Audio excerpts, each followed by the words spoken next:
اور پھر آپ نیت کریں کہ بھئی میں اس لیے جا رہا ہوں پڑھنے کے لیے کہ میرے ماں باپ نے پڑھنے بھیجا ہے، یہ پڑھ کر میں حلال کمانے کا طریقہ سیکھوں گا، اور حلال کما کر میں اپنے والدین کے اور اپنے نسلوں کے کام آؤں گا۔ تو اب آپ کا اسکول میں اور کالج میں بیٹھنا بھی عبادت۔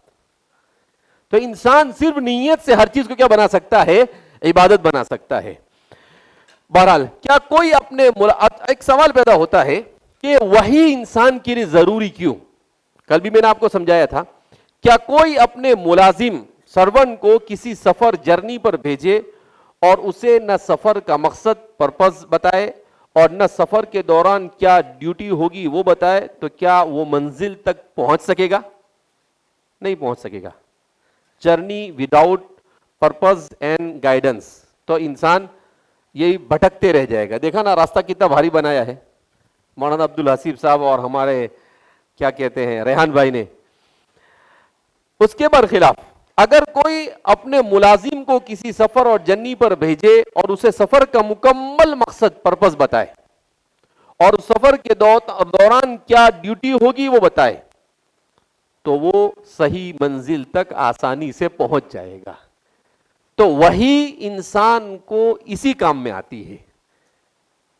معلوم ہوا کہ وہی صرف دینی ضرورت ریلیجیس نیڈ نہیں بلکہ عقلی لاجیکل نیڈ اور ضرورت بھی ہے، یعنی انسان کی عقل بھی مانتی ہے کہ وہی ہونی چاہیے، اگر وہی نہ ہو تو انسان گدھوں اور کتوں سے بدتر زندگی گزارے۔ یہ ہمارے زمانے میں تو سب ثابت ہو گیا ہے۔ جب اللہ تعالی کریٹر نے انسان کی ضرورتوں کے لیے کائنات یونیورس میں چاند، سورج، ستارے، زمین، آسمان جیسی حیرت انگیز چیزیں امیزنگ کریٹر بنائی، تو وہ انسان کی اس اہم ضرورت کو کیسے چھوڑ سکتا ہے؟ اسی لیے اللہ تعالیٰ نے رسولوں کا سلسلہ جاری کیا۔ کیا مطلب؟ کہ انسان کو گائیڈ کرنا ضروری تھا کہ بھائی آپ آئے ہیں، آپ کو یہ کرنا ہے۔ اب ہر انسان کو اللہ رب العزت بتائے اور پھر نہیں مانتا تو بڑا مسئلہ ہوتا۔ وَلَوْ يُؤَاخِذُ اللَّهُ النَّاسَ بِمَا كَسَبُوا، کہ اگر اللہ رب العزت چاہتا کہ انسان نے جہاں کچھ غلطی کیا آن دی اسپاٹ اس کو سزا دے دو، مَا تَرَكَ عَلَى ظَهْرِهَا مِن دَابَّةٍ، اللہ فرماتے ہیں کہ زمین پر ایک رینگتا ہوا جانور بھی باقی نہیں رہتا۔ اگر اللہ انسان کی آن دی اسپاٹ گرفت کر لیتا کہ یہاں گناہ کیا اور وہیں پر اس کو سزا، تو میرا اور آپ کا تو نمبر ہی نہیں آتا، کیونکہ ہم نے تو بالکل اخیر میں آ رہے کھرچن ہے، اپن کھرچن ہے نا۔ ارے کھرچن سمجھتا ہے کہ نہیں؟ چاول بناتے ہیں نا تو نیچے جو لگا ہوتا ہے نا اس کو کیا بولتے ہیں؟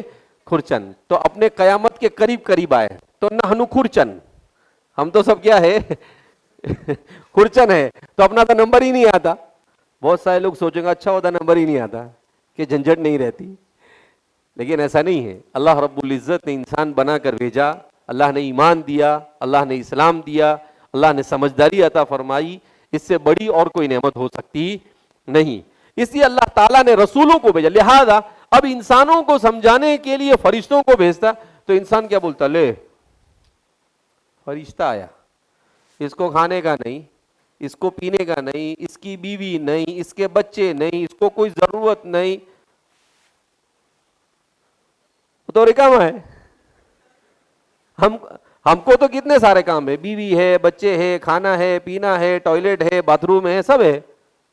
تو اللہ نے کہا کہ بڑا یہ انسان بہت چالاک ہے، اللہ انسان کی ویک پوائنٹ جانتا ہے نا، تو اس لیے اللہ نے انسانوں میں ہی رسول کو بھیجا۔ اگر اللہ جنات میں بھیج دیتا تو انسان بولتا تو دکھتا نہیں ہے، کہیں سے بھی آ کے ٹپک پڑتا ہے،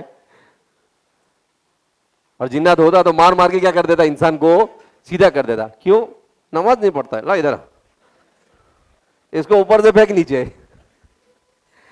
تو اللہ نے انسانوں میں سے رسول کو بھیجا۔ کس میں سے؟ انسانوں میں سے، اور ان رسولوں کو سکھایا کہ اے رسول تو اپنی امت کو بتا کہ تجھے اس طرح سے زندگی سسٹم کے ساتھ گزارنی ہے۔ رسول کی ضرورت کیوں؟ Why they need for messenger prophets، انسانی معاشرے کو رسول کی ضرورت کیوں؟ قرآن کریم میں اللہ فرماتے ہیں کان الناس امتا واحدہ فبعث اللہ النبیین مبشرین ومنذرین وانزل معهم الکتاب بالحق لیحکم بین الناس فیما اختلفوا فیہ، کہ لوگ ایک ہی امت تھے. حضرت آدم علیہ السلام حضرت آدم علیہ السلام کو 1000 سال کی عمر ملی. کتنے؟ 1000 سال. اس کے بعد 1000 سال تک انسان ایک اللہ کو مانتا رہا. پھر انسان آہستہ آہستہ شیطان نے انسان کو آ کر بہکانا شروع کیا. کیسے بہکانا شروع کیا؟ پہلے آیا انسان کے پاس، کہا وہ تمہارے ایک بزرگ تھے نا؟ بولے ہاں. بہت بھاری تھے وہ؟ بولے ہاؤ بہت بھاری تھے. تو بولے ایک کام کر، ان کی طرح تصویر بنا. تو انسان نے ان کی تصویر بنائی. اس کے بعد تھوڑے دن کے بعد آیا، بہت بھاری ہے نا یہ؟ بولے ہاں بہت بھاری ہے. تو کیا؟ ذرا صبر کر، میں بولتا ہوں تجھے، اسے مانگنا. تو انسان نے اس سے مانگنا کیا کر دیا؟ شروع کر دیا. پھر تھوڑے دن کے بعد آیا، بولتا ہے تیرا باوا اس سے مانگتا تھا نا، تو سجدہ کر اس کو. تو انسان نے پتھر کو اور بتوں کو سجدہ کرنا کیا کر دیا. یہ ریئلٹی ہے، یہ تاریخ حقیقت ہے. حضرت نوح علیہ السلام سے پہلے ایسا ہوا. لیکن آج جو سائنس کتاب پڑھاتی ہے اس میں الٹا پڑھاتی ہے. سائنس کی کتابوں میں ان ساری چیزوں کو ہیومن ریسرچ کے طور پر ان چیزوں کو الٹا پڑھا جاتا ہے. کیسے پڑھاتے ہیں؟ یہ لوگ کیا کہتے ہیں کہ انسان پہلے ایتھیسٹ تھا، یعنی اس کے دماغ میں کچھ نہیں کچھ مانتا تھا نہیں. پھر آہستہ آہستہ آپس میں جھگڑے ہونے لگے تو انسان نے بتوں کو، درختوں کو اور پتھروں کو اپنا معبود بنا لیا. پہلے بہت ساروں کو معبود بناتا تھا، پھر ترقی کرتے کرتے ایک معبود کی عبادت کرنے لگا. یہ پوری تحقیق اور حقیقت کو اور ریئلٹی کو الٹ دیا انہوں نے. اور لوگ اس کو کیا مانتے ہیں؟ سچ مانتے ہیں. سب کے یہ سب جھوٹ کا پلندہ ہے. قرآن جس حقیقت کو بیان کرتا ہے وہ یہ ہے کہ پہلے اللہ کو ماننے والے تھے انسان، اس کے بعد شرک کیا اور پھر اخیر میں ایتھیسٹ بناؤ کہ بھئی کوئی نہیں ہے. ٹھیک ہے کوئی نہیں ہے، آنکھ بند ہونے کے بعد پتہ چلے گا. من مات فقد قامت قیامتہ، حدیث میں آتا ہے کہ جو مر گیا اس کی قیامت قائم ہو گئی. اس لیے کہ قبر میں جاتے ہی عذاب کیا ہو جاتا ہے؟ شروع ہو جاتا ہے. اللہ حفاظت فرمائے. تو فرماتے ہیں وَأَنزَلَ مَعَهُمُ الْكِتَابَ، اور اللہ نے رسولوں کے فَبَعَثَ اللَّهُ النَّبِيِّينَ، اللہ نے رسولوں کو بھیجا جنہوں نے جنت کی بشارت دی اور دوزخ سے ڈرایا، اور ان کے ساتھ کتاب کو نازل کیا لِيَحْكُمَ بَيْنَ النَّاسِ، تاکہ لوگوں کے درمیان جن چیزوں میں وہ اختلاف کرتے تھے اللہ کے بتائے کے مطابق فیصلہ کرے. فَهَدَى اللَّهُ الَّذِينَ آمَنُوا لِمَا اخْتَلَفُوا فِيهِ مِنَ الْحَقِّ بِإِذْنِهِ وَاللَّهُ يَهْدِي مَن يَشَاءُ إِلَى صِرَاطٍ مُسْتَقِيمٍ، اللہ جسے چاہتا ہے سیدھے راستے کی ہدایت دیتا ہے. تو اس طرح سے رسولوں کو اللہ رب العزت نے ان تمام ذمہ داریوں کے ساتھ بھیجا.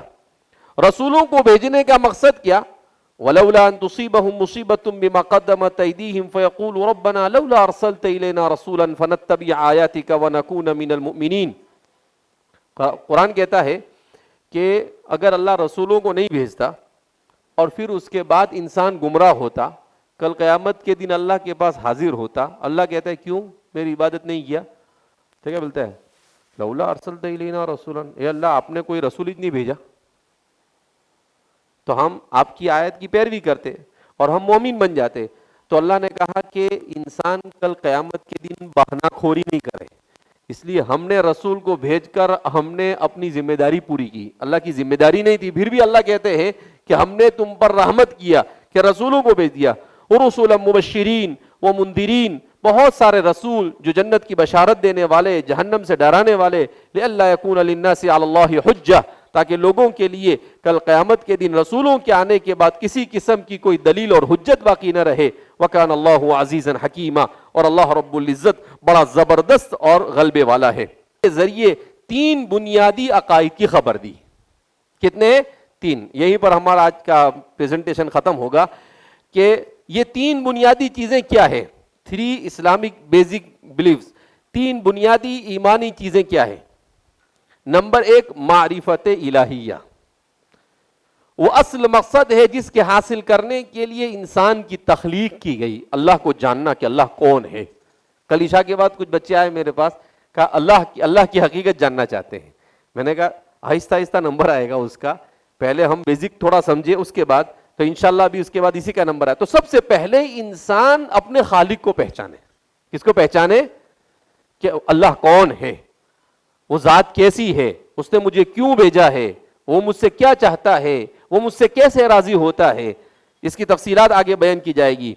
اور دوسرا رسالت، اسلام کا دوسرا سب سے بنیادی عقیدہ رسالت، معرفت الہیہ کے حاصل کرنے کا ذریعہ ہے، کیونکہ اللہ تعالیٰ کی صحیح معرفت رسولوں کی تعلیم کے بغیر حاصل نہیں ہو سکتی.